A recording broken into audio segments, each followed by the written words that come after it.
l'invention des mimosas, tout le monde est heureux, même si quelquefois le ciel n'est pas toujours bleu. Bonjour à tous, c'est le Corbeau. On reprend les touches pas mon pad. C'était pas gagné les gars que vous ayez cette vidéo aujourd'hui, mais j'ai trouvé le temps. Et pour le retour de cette émission, j'ai vraiment envie de faire un truc qui pète, un truc qui va sûrement rappeler des souvenirs à beaucoup. Et Game One les gars, le vrai Game One, le Game One d'époque, la grande époque de Game One, on va en reparler dans les touches pas mon pad, c'est sûr. Mais aujourd'hui, on va redécouvrir ensemble une émission de la Game Zone. Game Zone version 2001. La Game Zone est une émission qui a évolué avec le temps. On va voir ça dans les touches pas mon pad. De toute façon, on va faire toutes les Game Zones. Et autant vous dire que ah là, ça me fait quelque chose. Ça fait un petit pincement au cœur quand même parce que j'étais tellement fan de Game One, tellement fan, tous les présentateurs, les testeurs, etc. C'était vraiment incroyable. Tous ceux qui ont connu cette époque savent pourquoi j'en parle avec des trémolos dans la voix, les gars, parce que c'était un grand moment. C'était une grande famille, c'était incroyable. La Game Zone est une émission dans laquelle, eh bien, toute l'équipe revenait sur l'actu du jeu vidéo, sur les dernières sorties, on avait des tests, on avait des previews, toutes sortes de choses, et on va découvrir ça ensemble. Bien sûr, la qualité vidéo n'est pas fantastique, hein, puisque c'est une vieille émission que j'ai trouvée sur YouTube, sur la chaîne de Laciroma84. Je le cite, hein, parce qu'il ne faut pas croire que c'est moi qui déterre toutes ces vidéos. Rien d'autre à dire, les gars. Il n'y a plus qu'à appuyer sur Play. Attends. Ah là là, rien que ces jingles comme ça. Tellement de souvenirs. Les petits synthés pour présenter les émissions. Je suis sûr que je suis pas le seul à avoir envie de pleurer, quoi. Regardez ce générique, tellement culte. Marcus et Juliette. Alors Marcus, tout le monde le connaît, je pense encore actuellement, il est très populaire. Juliette, on l'a un petit peu, voire même complètement perdu de vue, je sais pas ce qu'elle devient. En fait, je sais un peu, mais on n'est pas là pour parler de ça. Puisque je vous ferai une grosse vidéo un jour, un touche pas mon pad spécial sur le Game One de la grande époque, et je vais essayer de vous préparer un truc vraiment costaud. J'espère que je vais réussir, mais normalement c'est faisable, les gars. Salut amis gamers, on va commencer cette première Game Zone de la semaine par un grand jeu, un très grand jeu. Il s'agit de Alone in the Dark 4. Figurez-vous que les développeurs The New Nightmare, il était très bien ce jeu. C'est-à-dire les studios Darkworks, clament dans tous les salons que leur dernier bébé va détrôner Resident Evil à la place du jeu le plus terrifiant de tous les temps. Et bien quand on voit les images qu'on va vous montrer dans quelques instants, et ben on se dit que ce pari n'est pas si insensé que cela, puisqu'il est vraiment très réussi. Il révolutionne pas vraiment le genre survival horror, puisqu'il reprend notamment le système de caméra de Resident Evil. Mais bon, Resident Evil, oui et non, parce que très inspiré des films américains de Romero. Voilà, non, c'est pas ça. En fait, le premier survival horror moderne, si on veut, le jeu qui a inspiré tous les Resident Evil, c'est Alone in the Dark, le tout premier, un jeu français de Frédéric Reynal. Et c'est vraiment lui qui a la paternité du survival horror tel qu'on le connaît. Faut pas l'oublier, hein, Resident Evil n'a rien inventé. Ils ont tout pompé à Alone in the Dark, le premier. Ça, c'est le 4, aussi connu sous le nom The New Nightmare. Mais à l'époque, il devait pas y avoir encore ce sous-titre.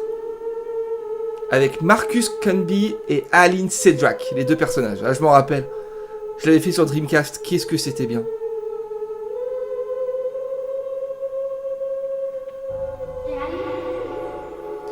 C'est vrai que ça faisait peur. En tout cas, comme tous les jeux de ce genre, ça fait peur au début.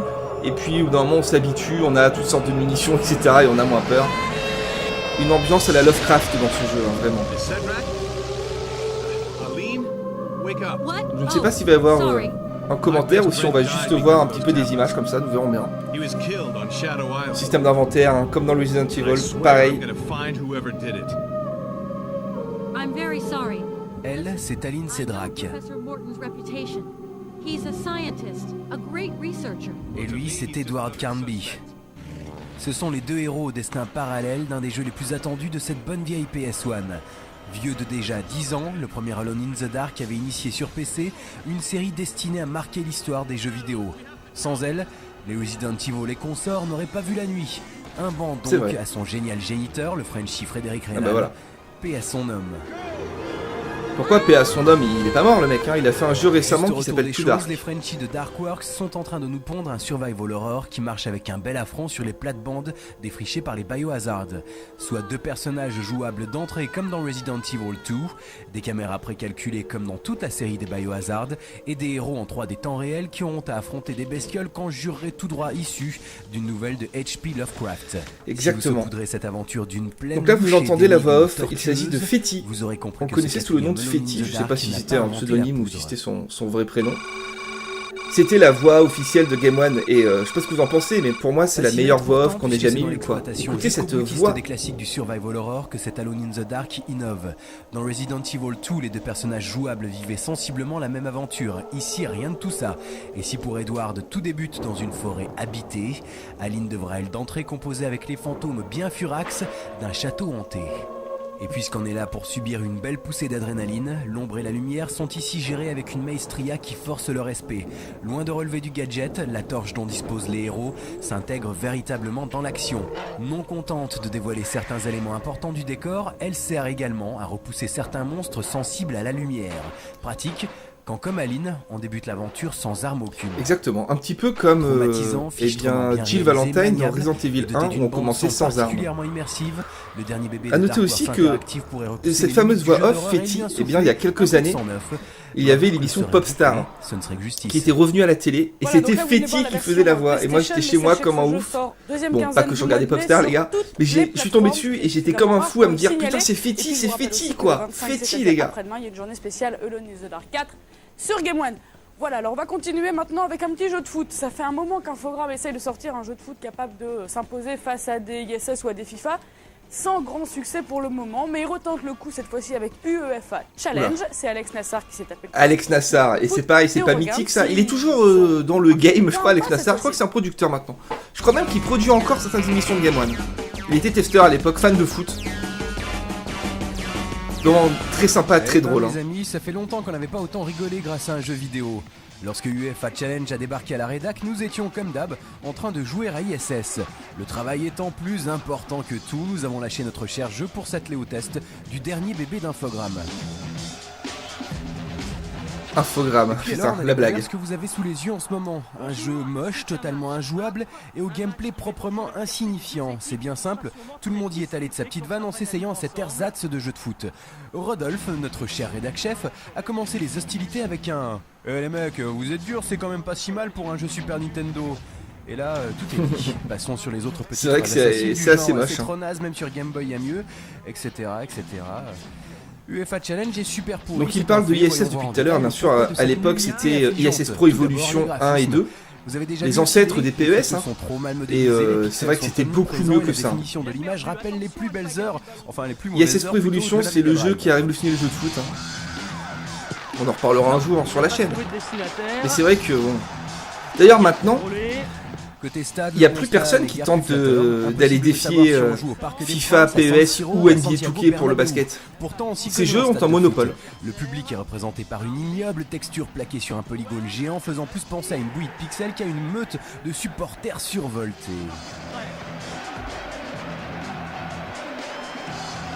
Le pompon, c'est le gameplay. Les joueurs sont incontrôlables, l'animation foireuse à souhait et les réactions de la balle totalement fantaisistes. Pour couronner le tout, sachez que le niveau de difficulté est super élevé et que les gardiens sont quasiment imbattables. Ah, y a pas à dire, on a bel et bien affaire à une méga giga super enterrado. Quel plaisir de revoir La ça bande-son quand ne même. relève pas le niveau, bien au contraire, les bruitages sont insignifiants et les chants des supporters totalement inaudibles. Même les voix digites ne sont pas super et pourtant, on sent que messieurs Matou et Bernard y ont mis du cœur. Ah, Hervé Matou, Tu d'accord. connais Bernard en foot? C'était pas le basket lui plutôt. Ah oui, Eric Bernard. Ouais, exact, un vieux commentateur de basket. Dernier Ouais, ouais. détail pas très important mais super énervant, les temps de chargement. On a le temps de s'endormir entre deux parties et c'est véritablement une honte pour un jeu tournant sur une machine seulement vieille de 6 ans. D'ailleurs, les gars, c'est Bernard, c'est Seul Bénard, point je crois, c'est positif, Eric les Bénard. modes de hein. jeu. On Disposant ira de voir. la licence officielle de l'UEFA, les programmeurs se sont lâchés en intégrant un max de compètes, les vrais clubs, toutes les nations du vieux continent. Évidemment, on est encore loin de la base de données d'un FIFA et oui, licence UEFA oblige, les formations sud-américaines sont absentes dans le jeu d'Infogrames. Regardez à droite de l'image, hein, le joueur qui est en arrière-plan, il a le logo Infogrames sur son maillot, je crois. On les reconnaît bien, les petits gars d'Infogrames. J'intègre le cercle très fermé des 5 pires jeux de foot de tous les temps sur PS1. Avant de retourner jouer à ISS, il ne nous reste plus qu'à remercier Infogrames pour ce grand moment de rigolade. T'as pourtant des jeux de foot pourris sur PlayStation 1, il y en a un paquet. Ouh là là. Infogrames, les éditeurs de la honte. Voilà, avec le logo qui va bien. Ah ouais, c'est clair. Alors, on continue avec. Infogrames d'ailleurs, qui a une longue histoire avec Game One, on en reparlera, mais. C'est compliqué, hein. À qui l'on doit notamment Hellraiser ou Cabal. Si je vous dis que ce monsieur, il s'oriente désormais dans le monde merveilleux des jeux vidéo et qu'il nous sort un petit jeu qui s'appelle Clive Barker Undying, vous imaginez un peu à quel genre de jeu on va avoir à faire. C'est un jeu dans un univers inspiré de Lovecraft avec plein de créatures maléfiques. C'est un Quake-like avec un petit côté aventure. C'est très très bien et on regarde le test de Jean-Michel. Sur console, Xbox 360 et PS3, il y avait le jeu Clive Barker's Jericho, je crois. Ça me dit quelque chose. Accord parental souhaitable. Les enfants, c'est pas pour vous. Même si je pense que ça va aller. Vous allez payer pour avoir interrompu, mère. Lisbeth, mais qu'êtes-vous devenue? Pourquoi harcelez-vous votre famille? Je sais ce que je suis. Je veux me venger. J'ai été trompé par Jeremia et va mourir pour finir ce qu'il a commencé. Vous avez réveillé le passé et vous ne savez plus comment arrêter. Je vais vous briser les os et vous jeter en pâture à mes animaux. Sale intrus, je vais vous détruire. Putain, ça fait flipper les gars. Vous incarnez Patrick Galloway, un chasseur de démons et de loups-garous, un spécialiste du surnaturel qui va essayer d'aider son ami Jeremiah Covenant, victime d'une terrible malédiction. L'histoire débute dans les années 20, après un long voyage à travers le monde pour élucider des événements surnaturels. De retour chez vous, vous découvrez une lettre de votre meilleur ami qui vous demande de venir d'urgence à son secours. Une fois sur place dans le château familial, vous êtes assailli par une multitude de créatures ectoplasmiques plus redoutables les unes que les autres. Même si Undying est un Quake-like, il ne s'adresse pas à tous ceux qui veulent exploser du monstre à la pelle sans réfléchir. C'est avant tout un jeu d'aventure-action qui vous plonge dans un univers baroque effrayant.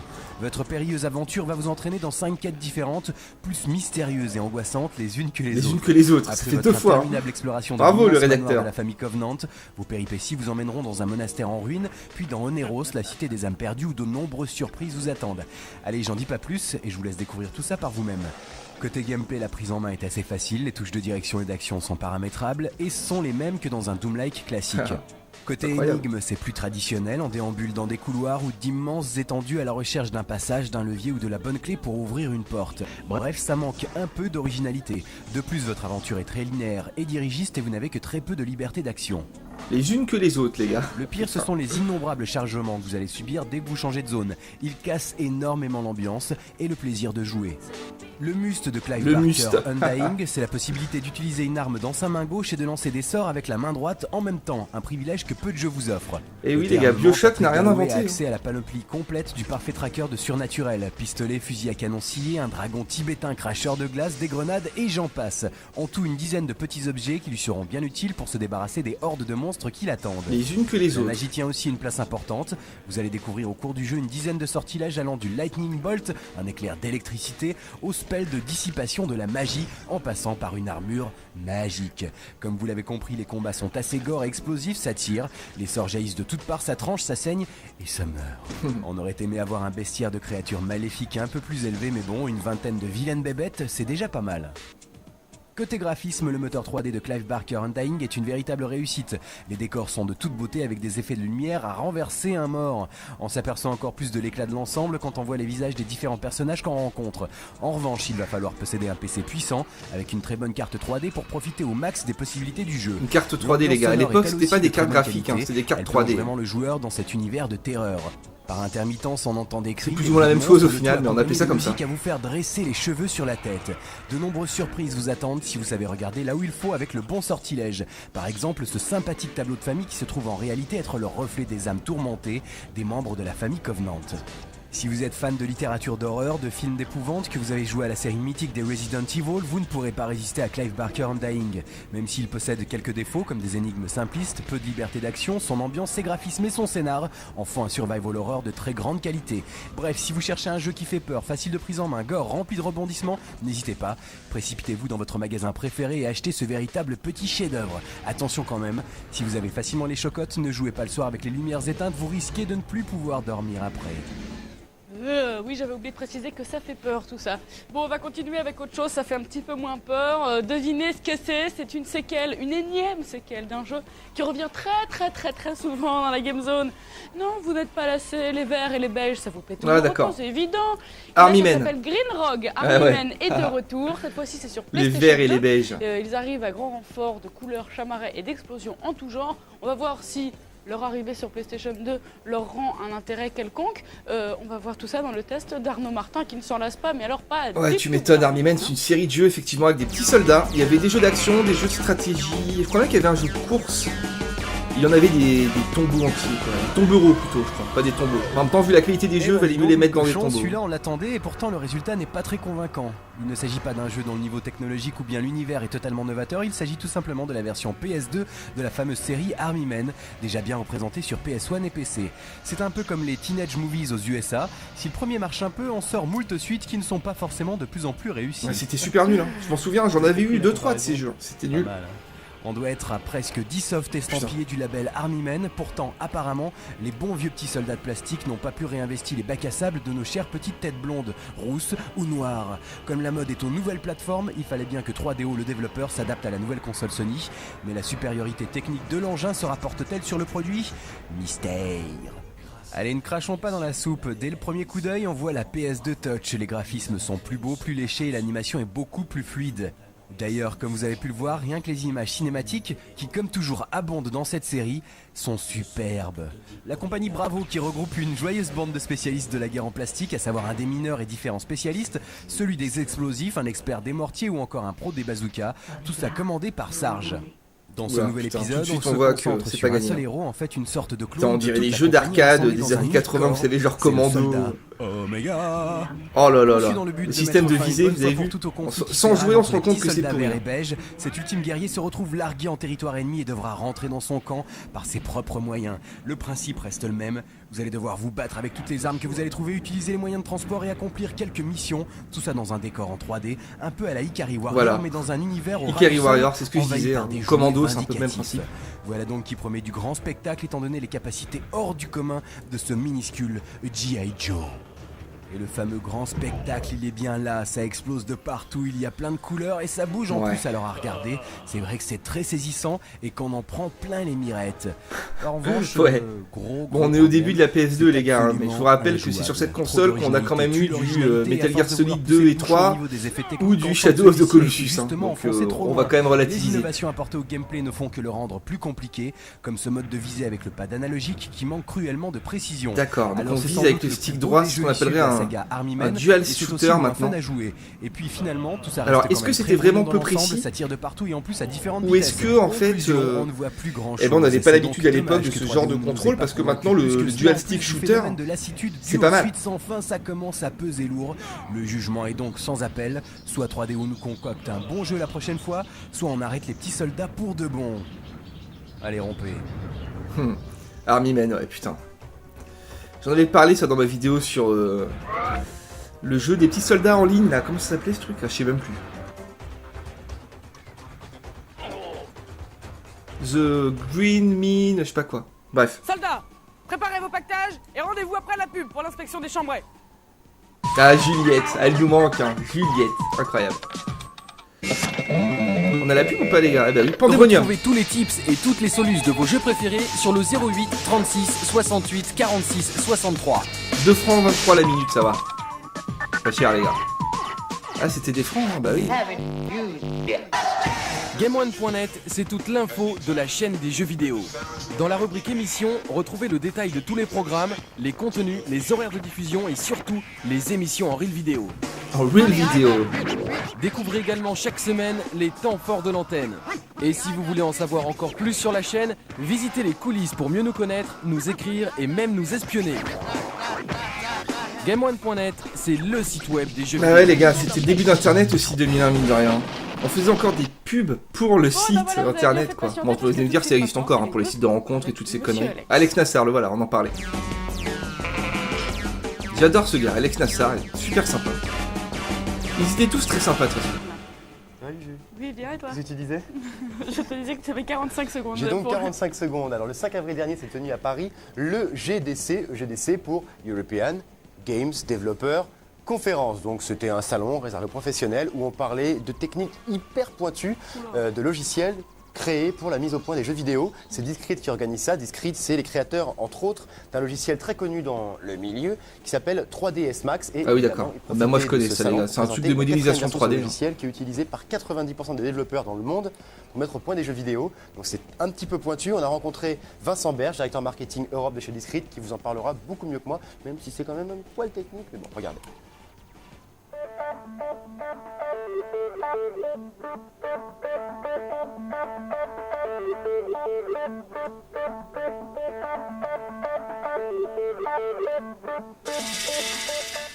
Discrete est un éditeur de logiciels et de solutions pour essentiellement 4 marchés, que sont le broadcast, la post-production, le jeu vidéo et le web.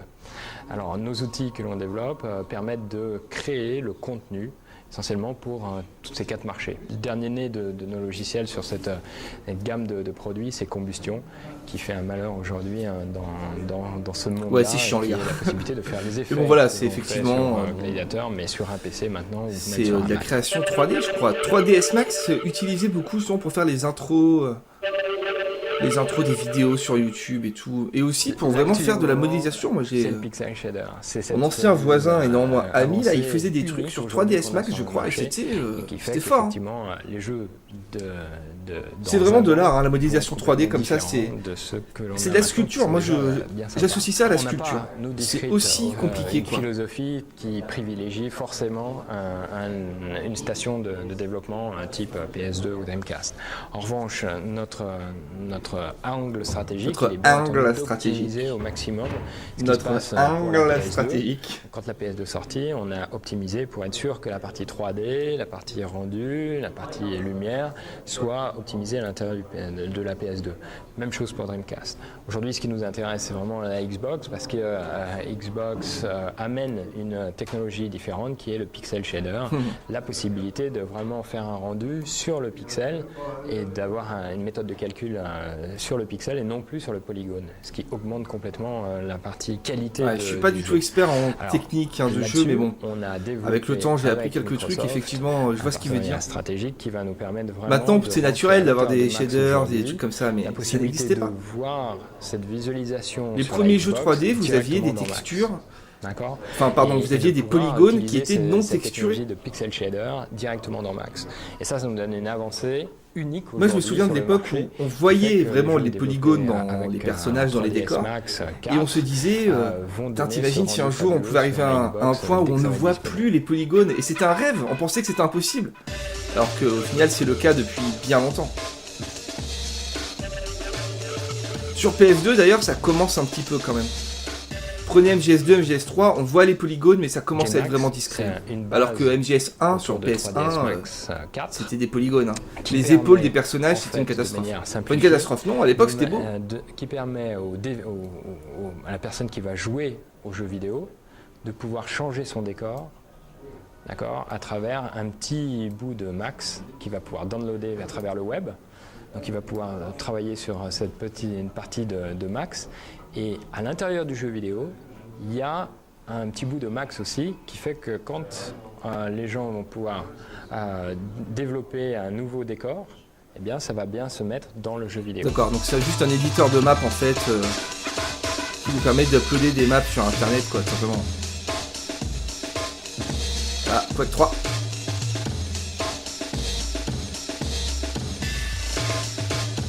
D'ailleurs, les éditeurs de maps, c'est quelque chose, je trouve, qui a toujours été sous-exploité. Je me souviens dans Far Cry 2 et 3, je crois, il y avait des beaux éditeurs. Même dans des vieux jeux comme les Tony Hawk, il y avait des éditeurs et tout. Et au final, maintenant, ça pourrait être fait de façon très simple. On pourrait avoir des éditeurs de niveau dans beaucoup de jeux. À partir du moment où les gens mais c'est très rare, ça reste très rare. Et ben, en fait, ils le jettent et ils en achètent un autre. Et moi, j'aimerais bien pouvoir garder la possibilité d'avoir ce joueur et qui joue un peu plus longtemps avec mon jeu. Donc, je garde le moteur et je lui mets la possibilité de mettre d'autres niveaux et d'autres modélisations. Voilà, technique, donc, ça. Hein. c'est hyper compliqué, comme vous l'avez compris, c'est pas des logiciels pour n'importe qui, mais dans un futur proche, il se peut qu'avec la technologie 3ds Max, vous puissiez carrément modifier les environnements de vos jeux, c'est-à-dire par exemple, vous prenez un jeu de voiture, un jeu où vous courez dans Monaco, au lieu que ce soit Monaco autour, vous pourrez, si jamais il y a le petit plugin 3ds Max intégré dans le jeu, vous pourrez peut-être intégrer les décors de votre salon, de votre ville, n'importe quoi, donc modifier vous-même le jeu. Donc pour l'instant, c'est réservé à la crème. C'est marrant quand même, parce que c'est une autre époque. Genre maintenant, quel intérêt d'imaginer mettre les décors de son salon à la place du décor du circuit de Monaco, les gars. Ça fait rêver qui? Personne, c'est pas pour pourri. Enfin terminé, c'est Volition qui fait ça actuellement, un studio américain. Il avait été retardé ce dernier temps pour des raisons techniques tout simplement. Le jeu est totalement terminé, il sortira le 22 Quel jeu les gars? J'ai pas entendu. Red Faction, c'est ça? Plus tard, c'est une version PS2. La version PC sortira en juin prochain aux États-Unis et encore plus tard en Europe. Et on a reçu le tout dernier trailer de Red Faction, qui est juste magnifique. Regardez, c'est vraiment très bon jeu. Je l'avais sur PS2. D'ailleurs, je crois que c'était le premier jeu que j'ai eu sur PS2. J'en suis quasiment sûr. J'ai pas eu la PS2 à sa sortie, je l'ai eu un peu plus tard et j'ai eu Red Faction. Et on a joué beaucoup avec un ami qui se reconnaîtra. La grosse feature de ce jeu, c'est qu'on pouvait détruire les décors et vraiment creuser par exemple dans la roche avec un lance-roquette. Et nous on jouait en multi, en écran splitté 1 contre 1, donc c'est le truc qui maintenant n'aurait plus aucun intérêt. Et c'était une map en fait où chaque joueur était d'un côté de la map avec une espèce de forteresse. Nous ce qu'on faisait c'est qu'on creusait dans la roche un tunnel pour atteindre la forteresse de l'autre. Ce qui au final était assez limité en termes de gameplay. Maintenant on se ferait chier, mais à l'époque c'était complètement fou. Vous tiriez au bazooka dans un mur, ça faisait un trou à l'endroit où vous aviez tiré. Vous pouviez créer des tunnels. Incroyable. C'était complètement dingue.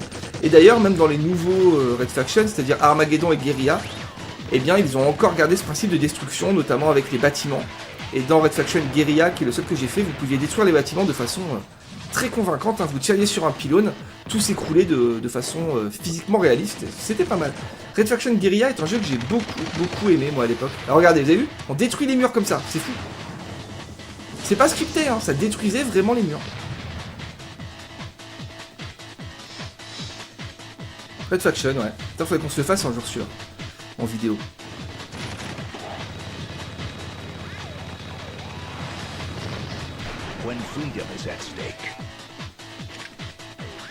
Regardez ça. Destruction, quoi. Incroyable.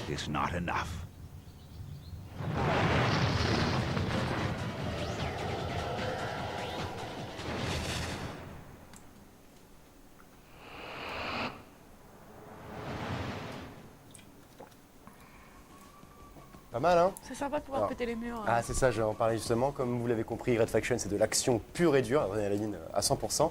Et le concept, c'est un Doom-like, jusque-là rien de très original, sauf que le moteur 3D est révolutionnaire. Ils appellent ça le GO Mode chez Volition. C'est un moteur 3D qui permet de détruire absolument tous les environnements. C'est un Doom-like, les gars. On disait pas FPS à l'époque, on disait Doom-like, voire même parfois Quake-like. Un mec perché sur une petite passerelle, il vous a pas encore vu, vous défoncez la passerelle, le type tombe avec. Ça a l'air franchement jouissif, on sait pas encore ce que va donner le gameplay, mais a priori, les mecs ont peaufiné ça à mort, ça devrait être assez sympa. Vivement qu'on reçoive. Oui, ça devrait pas tarder, on devrait avoir une version jouable très bientôt, on vous fera le preview, tout ce que vous voulez. Sinon, on passe à une nouvelle beaucoup moins sympathique que venant de la part de Nintendo. On s'y attendait un petit peu, mais la GameCube ne sortira pas comme prévu en juillet prochain au Japon, elle sortira le 14 septembre. Alors, l'info, on s'y attendait vraiment parce que Nintendo communique très peu sur sa bécane. On s'est dit c'est pas possible. Une firme comme Nintendo, ils peuvent pas se permettre de passer quasiment sous silence la sortie d'une bécane comme la GameCube. Donc c'est pas pour des problèmes de développement qu'ils font ça parce que la GameCube elle est finie depuis super longtemps déjà. C'est pour des problèmes marketing pur et simple, tout simplement, ouais. On remarque, parce qu'ils organisent, par exemple, tous les ans, Nintendo organise le fameux Space World, son propre salon. Il se tiendra cette année.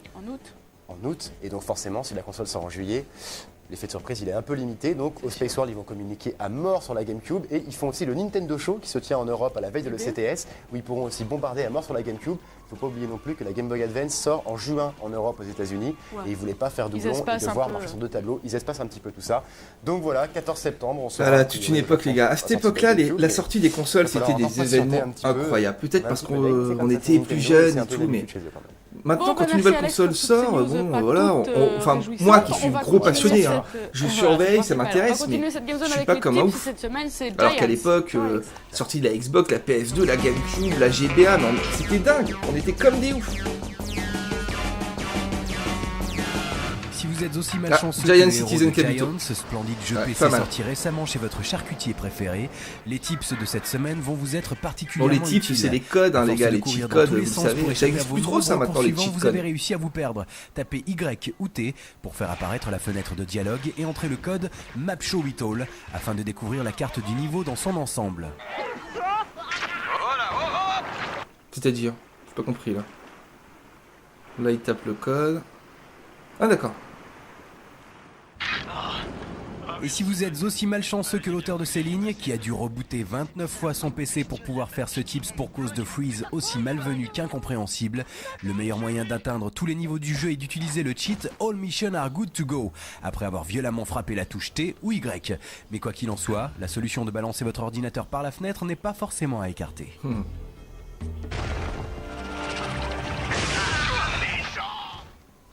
Voilà, maintenant c'est le courrier, très très court le courrier. Ah, ça va être marrant ça, courrier des lecteurs.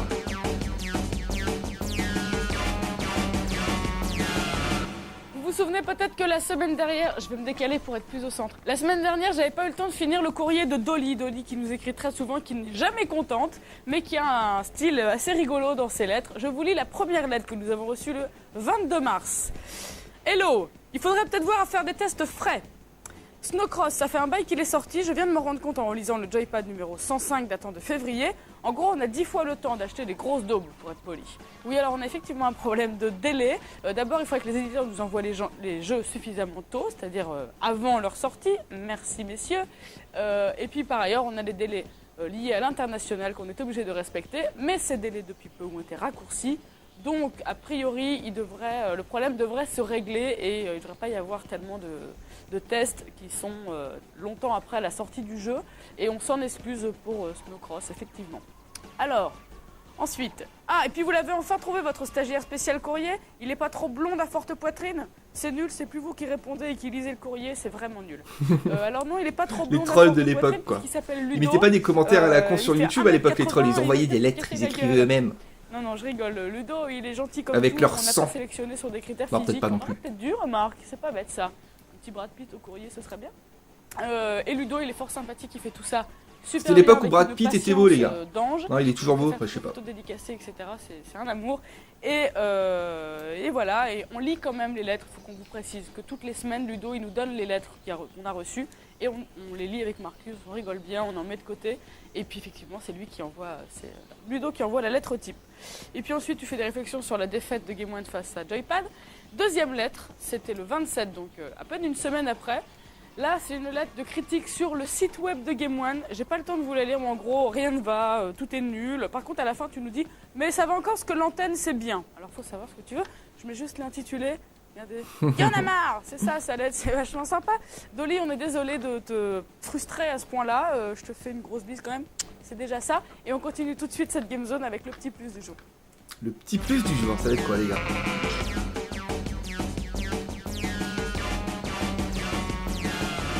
Alors aujourd'hui, le petit plus comme tous les lundis, c'est GameOne.net. Sur GameOne.net, il y a un nouveau système, un module qui vous permet de voter pour les articles disponibles sur notre site internet.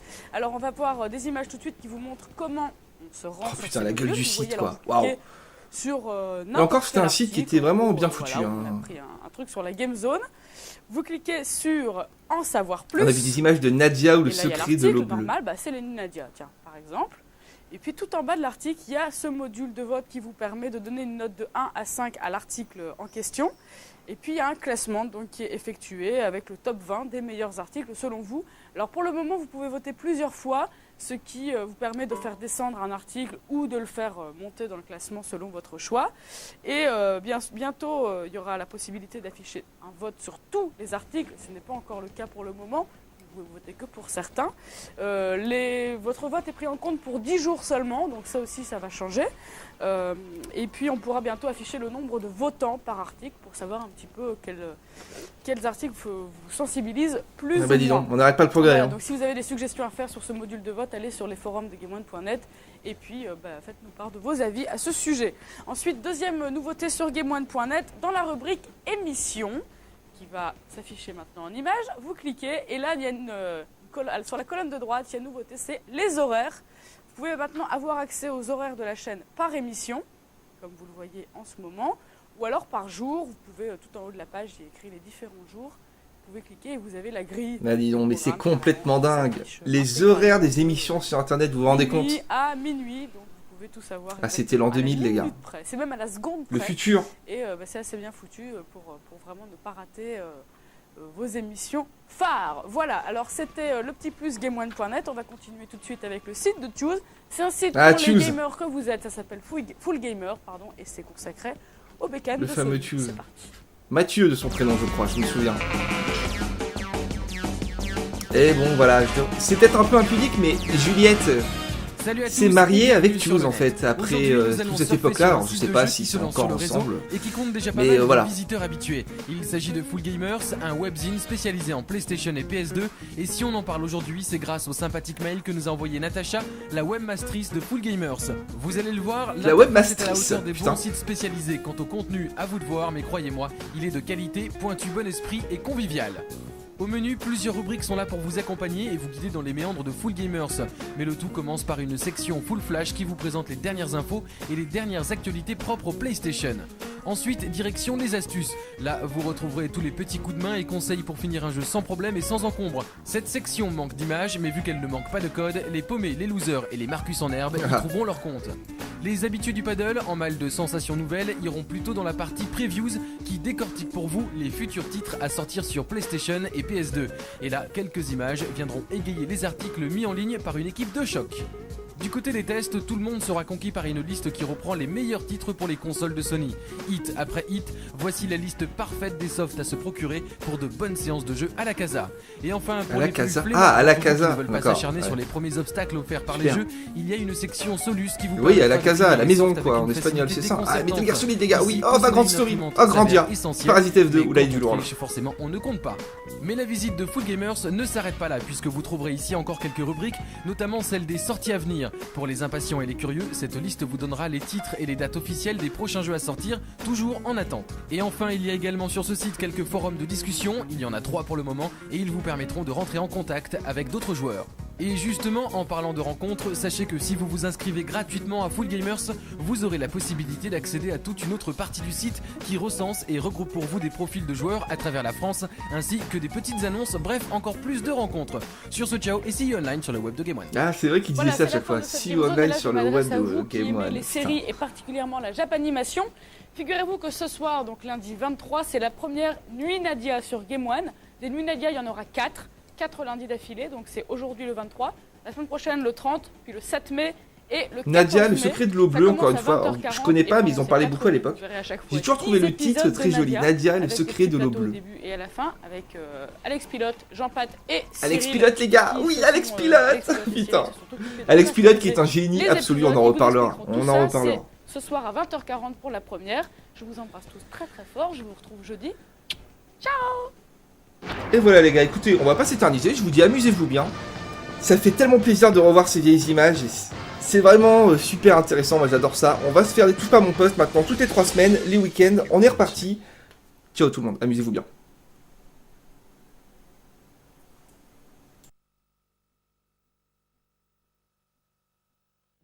La Game Zone, c'est lundi, mardi, jeudi et vendredi à 18h35.